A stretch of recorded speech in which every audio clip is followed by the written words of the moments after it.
Hey everyone, my name is Jake and today we are going to be looking at some I Don't Work Here Lady stories, so sit back, relax and enjoy. Officer in an airport.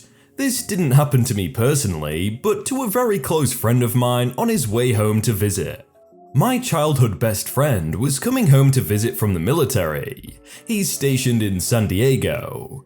He had sent me a text message to inform me that they had gotten back from their 5-month deployment, had gotten approved for leave time, and he just bought a plane to get home, and he would be coming home the next day. I just so happened to be on leave myself, and so he asked me to come pick him up from the airport. My friend hadn't told his parents about the trip home, as he wanted to surprise them. My friend took his first flight, if I remember correctly, to Chicago, where he had about a 4-hour layover. Now, he wanted to surprise his family in uniform, so he decided to bring his recently pressed and clean dress whites in his travel garment bag. When he landed in Chicago, he knew he had time to kill, so he decided to get some lunch and find his gate so he would be ready for his next flight. He got himself comfortable at a seat by the gate and struck up a conversation with a Marine who had just graduated boot camp from Paris Island and was on his way home to visit his family. Now, my friend has been in the Navy for about 5.5 years and is a lieutenant, 03. He asked what flight the Marine would be going on and found out they were both catching a flight to Minnesota. After a short amount of time talking, my friend asked the young Marine if he would watch his belongings so he could get changed into his uniform. The Marine agreed and my friend got changed and quickly came back to his seat. As the flight approached, the flight attendants prepared to open the gate for passengers and friend had gotten up to ready to board. Military, more often than not, gets to board before the other passengers. So he stood close to the front of the line. He notices as well a dressed man and who seems to be his wife arguing with the flight attendants at the counter about the first class seats that were available. There were 3 available and the couple wanted to catch an earlier flight. The attendant said they had to wait until all passengers scheduled on the flight were boarded, then they could give them the seats. The man became very angry and began to raise his voice to the attendants. After some back and forth arguing, the wife noticed my friend and immediately storms up to him. "Are you really going to let your flight attendants treat us like this? Do people know who we are?" My friend was confused about why she was asking him, considering he was wearing an all-white uniform and the pilots had a white top with black pants. My friend says, "Ma'am, I can't help you. I'm not who you think I am." The woman scoffs. Of course I know who you are. Do you think I'm stupid? It's your plane, you decide boards. Ma'am, I am not a pilot, and even if I was, I don't think that's how it works. Don't lie to me, I know you're a pilot. You're wearing the darn uniform. The things on your shoulders prove it. You can't trick me. These are shoulder boards, and it means I'm an officer. It doesn't necessarily mean I'm a pilot. At this point, the man at the counter finally gave up trying to argue with the flight attendants, and noticed that his wife was arguing with my friend. He realizes that his wife has mistaken my friend for someone he's not, and interjects into the conversation, attempting to calm his wife down. This is simply making her more irate as she now starts shouting obscenities at my friend. "I don't know why you're getting angry at me. You initiated the conversation and made yourself look dumb. How dare you talk to me like that? I have been flying with this airline for 20 years. Bet your butt I'm going to tell your boss how you talk to me." The man says, "We need to go now." "No, screw you. I'm not letting this punk talk down to me. What's your boss's name? I want to know right now." My friend doesn't hesitate to pull out his skipper's contact card and says, "Here's the number to his office. Tell him Lieutenant Blank says hello." By this point, she has had her phone out and was dialing the number when security showed up. Security told my friend to go ahead and board so he would not miss his flight. As he walks up to the counter, the flight attendant says to him that they decided to upgrade his flight to first class, free of charge. My friend asked if they could do the same for the young Marine that was boarding with him. The attendant agreed and announced on the intercom to thank them for their service and congratulate them on the upgrade to first class. My friend told the look of the woman's face was priceless as he walked through the gate. Instant karma for a horrible woman. I wonder if that couple ever got on the plane or did they just get kicked out completely? Operation Karen. My first job after university was a software consultant under a company that handled large/bespoke software solutions for big finance companies, banks, and our government. After about a year with a number of projects under my belt, I was sent on my way to a new client, an offshore admin department of a major UK bank to work on some bespoke project for the banking system.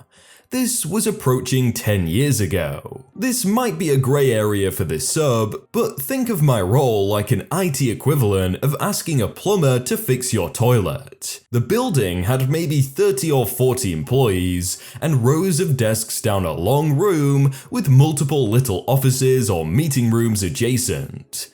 I turn up all suited and smart, meeting the manager and discussing the project. To everyone there, I was just some early 20s youngster being escorted to an interview or something. I turn up the next day looking all greenhorn and being introduced to the IT department. The first days were pretty normal. People helping me with logins, desks, the basics of a new office job to any onlooker. I'd keep speaking to the same few IT department guys and joining them on their smoke breaks. That's when a mild case of the Karen started to seep in. I was introduced to her at some point, but I had no idea who she was or what she did, and I think that irked her. Rather than ask her colleagues and find out what I was doing, she assumed I'm the new kid and wasn't towing company line. This started with a joking, "I think the new guy should do the tea runs." British office after all. I obliged. I would offer tea at least once a day to her row of desks as well.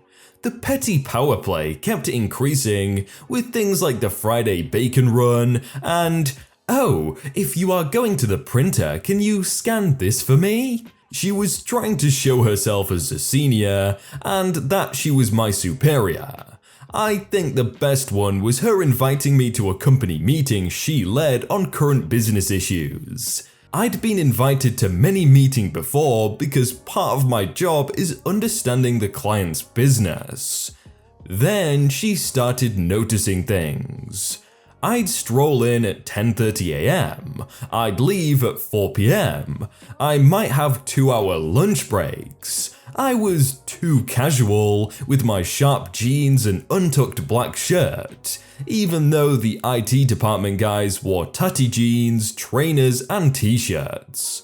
I'd also walk outside to take personal phone calls frequently. I was a consultant who attended our own company meetings and supporting all my other projects for other clients. I'm not on their payroll. I charge them for my time. You see, Karen was a senior in the operations team, the group who is in charge of making sure all the menial business tasks are managed and clicking buttons on bespoke software that my colleagues made to basically keep this mess afloat. Some of the guys in that team actually do keep the place together, but I don't think she did, and that's when I got accosted in kitchen. "I don't think you are taking this job very seriously. I've been keeping track of your tardiness, and I'm sure others have noticed too. I've just submitted a full briefing to your manager to let him know." In this case, the IT department actually spend 50% of their time away from their desks, so she thinks I'm playing them when they aren't around. In reality, I'm there when they are there. I'm not an employee, Karen, I work for this company. Amusingly, she never once engaged as a human being beforehand. This shocked her. In a huff, she walks out. I think she's ticked that she's in the dark, and I'm sure she's just sent a serious case of the Karen mail. Problem is, I'm under NDA because I'm working on a system that has rather large access to the information of all the banking hardware and software, and our policy is to not talk about it with anyone not directly involved. One of her team was my go-to guy for access and details. To her, my account was a basic, no-access account. I'd log in, then remote onto a virtualized workstation that was out of her jurisdiction, managed by the IT guys. Here is the kicker. I think there was office politics about the email she sent out, but I didn't have a company email address to join in the fun. My IT colleagues had actually noted down all the times she approached me to do menial tasks and new boy errands, to which I charged £250 per hour under admin or contingency budgets. She racked up enough costs to easily cover hiring a junior employee. The reason why she wasn't informed, as I found out later that year for a new project, was that I was building a centralized intranet service that managed all the banking server information, hardware details, licenses, permission systems, and so forth in a way to hand control back to the qualified IT guys and severely lighten up the redundant parts of the operations team who are frankly underqualified to manage banking infrastructure. She was in her early 50s, pushing close to a six-figure salary to run through a daily checklist she wrote in Excel of jobs to delegate out to others. Essentially got paid a lot to do nothing for years on end. Being a consultant is a funny job, a tough one at times. Some people treat you like their knight in shining armor as you fix all their stuff or improve their daily lives. Others see you as a scammer, and others see you as the horsemen of their incompetency. Karen, however, couldn't see 2 foot in front of her superiority complex until a naive 23-year-old automated her job. She wasn't there a few months later when I came back to build upon the previous work. So basically, this person turned it from an "I don't work here" lady to a "you don't work here." The guy who went above and beyond to help me even though he didn't work there. This just happened to me today and it made me smile, so I just had to share it here. I was shopping at Walmart and realized I needed to pick up a bag of cat food for my kitty. Unfortunately, the Meow Mix, which is the only cat food he likes, was on the very back of the highest shelf, and I'm only 5'1", so I couldn't even come close to reaching it. So I walk around the crowded grocery section looking for help, and then I spotted a guy wearing a white jacket who was stocking bread onto the shelves. I approached him. "Excuse me, sir, do you work here?" He turned to me with a smile. "No, I work for Pepperidge Farms, but do you need some help?" I thanked him and told him my problem. He immediately went with me and got the cat food down for me, even though he was short too and had to make a jump for it. I thanked him several times. Pepperidge Farm guy, if you ever happen to read this, thank you so much for helping me. Even if you didn't work at Walmart, you really made my day. You see, we always hear about the bad stories, but there's probably more good stories that happen than not, so it's nice to have this.